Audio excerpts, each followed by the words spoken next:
ಇಷ್ಟು ದಿನ ಅವ್ನ ಮೈನ ಕೊಟ್ಟಿರೋ ಕಾಟನೇ ಸಾಕು. ಆದ್ರೆ ಇನ್ಮುಂದೆ ಹಾಗಾಗ್ಬಾರ್ದು ಅಂದ್ರೆ ಅವನ್ ಮೈನ ಮುಂದೆ ಬರೋಕ್ಕೂ ಮೊದಲು ನಾವು ಅವ್ನ್ ಯಾರು ಅಂತ ಕಂಡು ಹಿಡಿಬೇಕು. ಅದ್ ಹೇಗ್ ಸಾಧ್ಯ ಸರ್? ಅವನನ್ನ ಹೆಂಗ್ ಕಂಡುಹಿಡಿಯೋದು? ಅವ್ನ್ ಯಾರು ಅಂತ ಯಾರಿಗೂ ಗೊತ್ತೇ ಇಲ್ವಲ್ಲ, ಮತ್ತೆ ಅವನ್ನ ಕಂಡು ಹಿಡಿಯಕ್ ಹೇಗ್ ಸಾಧ್ಯ? ಸಾಧ್ಯ ಇದೆ.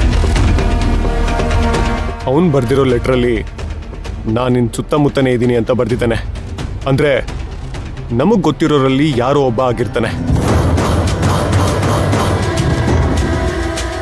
ಯಾಕಂದ್ರೆ ಮೈನಾ ಹಾಸ್ಟೆಲಲ್ಲಿ ಇಲ್ಲ ಅನ್ನೋದು ಅವನಿಗೆ ಗೊತ್ತಿದೆ. ಅದಕ್ಕೆ ಆ ಪಾರ್ಸಲ್ನ ಇಲ್ಲಿ ಕಳಿಸೋ ಬದಲು ನೇರವಾಗಿ ಗಾರ್ಮೆಂಟ್ಸ್ಗೆ ಕಳಿಸಿದ್ದಾನೆ. ಸೊ ನಮ್ಮ ಸರ್ಕಲಲ್ಲಿ ಯಾರೋ ಒಬ್ಬ ಅನ್ನೋದು ಕನ್ಫರ್ಮ್ ಆಯಿತು. ನಾನು ಮಾತ್ರ ಅವನ್ನ ಕಂಡು ಹಿಡಿತೀನಿ. ನಾನು ಇಲ್ಲಿಗೆ ಬಂದಿದ್ದ ಉದ್ದೇಶ ಏನಂದ್ರೆ ಆ ಪ್ರಿಯಕರ ಗಾರ್ಮೆಂಟ್ಸಲ್ಲೇ ಇದ್ದಾನೆ ಅಂತ ಹೇಳೋಕ್ಕಾಗಲ್ಲ. ನಿಮಗೆ ಗೊತ್ತಿರೋರಲ್ಲಿ ಯಾರಾದರೂ ಇದ್ರೆ, ನಿಮ್ಗೇನಾದರೂ ಅನುಮಾನ ಬಂದರೆ ಅದನ್ನು ನನಗೆ ತಿಳಿಸಿ ಅಂತ ಹೇಳಕ್ಕೆ ಬಂದೆ.